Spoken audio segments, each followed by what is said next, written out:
चरणजीत सिंह चन्नी ने कहा कि आधी जंग जीत के वापस आ रहे थे तो हाई कोर्ट ने पटाखे चलाने के लिए उन्हें वापस भेज दिया। देखो ऐसा है कि चरणजीत चन्नी जी जो मर्जी कहें, लेकिन मैं चन्नी साहब से इतनी विनती जरूर करूंगा कि अरविंद केजरीवाल जी की सच्चाई और ईमानदारी की आज दुनिया कसमें खाती है। ये चरणजीत चन्नी जी जैसे सिस्टम नहीं है कि जब सरकार हुई 111 दिन मुख्यमंत्री रहे और उसके बाद फिर देश से भागना पड़ गया तकरीबन साल के लिए। सो इस करके चन्नी जी तो इस बारे में ना ही बोले तो बेहतर है। जहां तक रहा सवाल अरविंद केजरीवाल जी की बेल का, कल एक कोर्ट ने अरविंद केजरीवाल जी को बेल दी, ईडी को फटकार लगाई। लेकिन आप देश का जो हम शुरू से कहते आ रहे हैं कि ईडी जितनी सेंट्रल एजेंसीज हैं वो बीजेपी और केंद्र सरकार के कहने पे उनके दबाव में काम करती है। अभी तक मेरे को अभी खैर एक सेकंड पहले बताया, आधा घंटा पहले तक तो नहीं मैंने देखा था, ऑर्डर जो है लोअर कोर्ट का मिला नहीं है और उसके अगेंस्ट सुबह 9 बजे ईडी हाई कोर्ट में चली गई। सो इतनी उनको अर्जेंसी रहती है कि कहीं अरविंद केजरीवाल जी बाहर ना आ जाए, क्योंकि अगर आज प्रधानमंत्री की और केंद्र सरकार की आंखों में आंखें डाल के कोई बंदा देश के लोगों की बात कर सकता है तो अरविंद केजरीवाल कर सकते हैं। इस करके वो उनको एक फ्राइवलेस, एक झूठे केस में अंदर रखना चाहते हैं। मुख्यमंत्री ने बड़े स्तर पर जो तबादले किए हैं 10,000 पुलिस कर्मियों को, उसे लेके कई पुलिसकर्मी में रोष भी है। मीडिया रिपोर्ट्स और सूत्रों के मुताबिक कई रिटायरमेंट लेने वाले हैं और कई इस्तीफा देने वाले हैं। देखिए ऐसा कि मेरे को तो ये आपसे सुनने को मिल रहा है, लेकिन जो आज अगर आप ट्रिब्यून में जो डीजीपी गौरव यादव की अगर आप इंटरव्यू पढ़ें तो उसमें उन्होंने क्लियरली बोला कि एडमिनिस्ट्रेटिव ग्राउंड्स पे हुई हैं कि जिन मुलाजिमों का एक जगह के ऊपर या एक जिले में एक लिमिटेड समय से ज्यादा की सर्विस हो गई है तो उनको शिफ्ट किया गया उन एडमिनिस्ट्रेटिव ग्राउंड।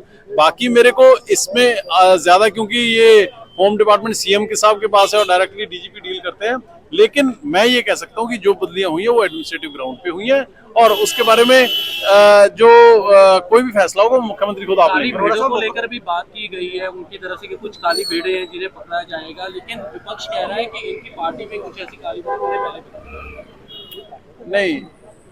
कौन कह रहा है? विपक्ष कौन कह रहा है? चरणजीत सिंह चन्नी, मनोरंजन कारिया, कई बीजेपी के लीडर्स हैं, वो बोले कल। तो मैं हमारी पार्टी में, वो हमारी पार्टी के बारे में क्या कहते हैं? विपक्ष ये कहने वाला कौन होता है?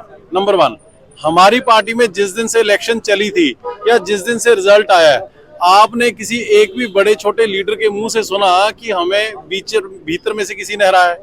कांग्रेस में ऐसे 36 लोग हैं जो कह चुके हैं कि कांग्रेस पार्टी के अंदर काली भेड़े हैं। नाम गिनाना चाहो तो मैं आपको जलंधर के नाम की गिना दूंगा। अगर अकाली दल की बात कर लें, अकाली दल के लोग खुद अपने प्रधान के ऊपर किंतु परंतु जो वो कर रहे हैं। अगर बीजेपी की बात कर लें, बीजेपी के जलंधर होशियारपुर सीट की ही बात कर लें तो कितने लोग थे जो डिसग्रंटल्ड थे और उन्होंने ओपनली विद्रोह अपनी पार्टियों के खिलाफ किया। मेरे कहने का मतलब ये है कि वो अपने काम तक सीमित रहें।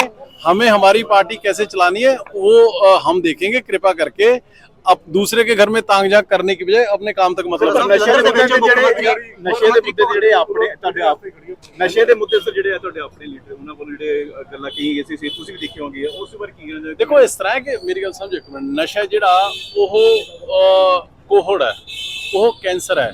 ਪਿਛਲੀਆਂ ਸਰਕਾਰਾਂ ਦੀ ਸਰਪ੍ਰਸਤੀ ਦੇ ਤਹਿਤ ਉਹ ਚੱਲਿਆ। ਹੁਣ ਇੱਕ ਚੀਜ਼ ਮੈਂ ਨਹੀਂ ਕਹਿੰਦਾ ਹੈਗਾ ਕਿ 100% ਖਤਮ ਹੋ ਗਿਆ, ਪਰ ਮੈਂ ਇੱਕ ਗੱਲ ਜ਼ਰੂਰ 100% ਵਿਸ਼ਵਾਸ ਦੇ ਨਾਲ ਦਾਅਵੇ ਨਾਲ ਕਹਿ ਸਕਦਾ ਕਿ ਸਰਕਾਰ ਦੇ ਕਿਸੇ ਨੁਮਾਇੰਦੇ ਦਾ, ਕਿਸੇ ਲੀਡਰ ਦਾ ਦੀ ਨਸ਼ੇ ਨੂੰ ਸਰਪ੍ਰਸਤੀ ਨਹੀਂ ਹੋਊਗੀ, ਪੁਸ਼ਤ ਪਨਾਹੀ ਨਹੀਂ ਹੋਊਗੀ। ਇਹ ਮੈਂ 100% ਗਰੰਟੀ ਦੇ ਨਾਲ ਕਹਿ ਸਕਦਾ। ਸੁਣ ਤਾਂ ਲਓ ਭਾਈ ਸਾਹਿਬ, ਸੁਣ ਤਾਂ ਲਓ, ਮੈਨੂੰ ਜ਼ਿਆਦਾ ਵਿੱਚ ਟੋਕਿਆ ਨਾ ਕਰੋ। ਸਵਾਲ ਤੁਹਾਡੇ, ਜਵਾਬ ਮੇਰੇ, ਪਰ ਮੈਨੂੰ ਸੁਣੋ। ਦੂਜੀ ਗੱਲ, ਜੇ ਪੁਲਿਸ ਦੇ ਵਿੱਚ ਮੈਂ ਕਿਸੇ ਦੀ ਗਰੰਟੀ ਨਹੀਂ ਲੈਂਦਾ। ਨੰਬਰ 1, ਬਹੁਤ ਗਿਣਤੀ ਮੈਜੋਰਿਟੀ ਹੈ ਜਿਹੜੀ ਉਹ ਪੁਲਿਸ ਵਧੀਆ ਇਮਾਨਦਾਰ ਤਰੀਕੇ ਨਾਲ ਕੰਮ ਕਰਦੀ ਹੈ। ਹਾਂ, ਜਿਹੜਾ ਇੱਕ ਕੈਂਸਰ ਜੇ 3rd 4th ਸਟੇਜ ਤੇ ਪਹੁੰਚ ਚੁੱਕਿਆ ਤੇ ਉਹਦੇ ਲਈ ਸਖਤ ਕਦਮ ਨੇ ਜਿਹੜੇ ਉਹ ਵੀ ਚੱਕਣੇ ਪੈਣਗੇ, ਜਿਹਦੇ ਵਿੱਚ ਜਿਵੇਂ ਸੀਐਮ ਸਾਹਿਬ ਨੇ ਪਰਸੋਂ ਆਪ ਹੀ ਕਿਹਾ, ਸਖਤ ਕਦਮ ਨੇ ਜਿਹੜੇ ਉਹ ਲਏ ਜਾ ਰਹੇ ਨੇ। ਜਿਹੜੇ ਬੰਦੇ ਆਇਡੈਂਟੀਫਾਈ ਕੀਤੇ ਜਾਣਗੇ, ਜੇ ਸਪੋਜ਼ ਕੋਈ ਉਹਦੇ ਵਿੱਚ ਕੋਈ ਕਾਲੀ ਭੇਡ ਹੈ ਤਾਂ ਉਹਨਾਂ ਨੂੰ ਸਖਤ ਸਜ਼ਾਵਾਂ ਨੇ ਜਿਹੜੀਆਂ ਉਹ ਦਿੱਤੀਆਂ ਜਾਣਗੀਆਂ। ਸੋ ਮੇਰੇ ਕਹਿਣ ਦਾ ਮਤਲਬ ਇਹ ਹੈ, ਇਹਦੇ ਵਿੱਚ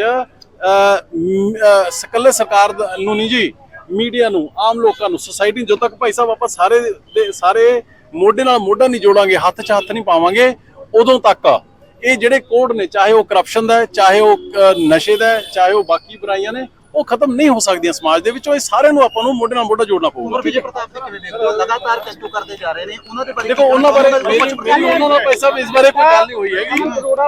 ਇਹਦੇ ਬਾਰੇ ਉਹੀ ਬਿਹਤਰ ਦੱਸ ਸਕਦੇ, ਮੇਰੀ ਡਿਟੇਲ ਚ ਉਹਨਾਂ ਨਾਲ ਕੋਈ ਗੱਲ ਨਹੀਂ ਹੋਏਗੀ।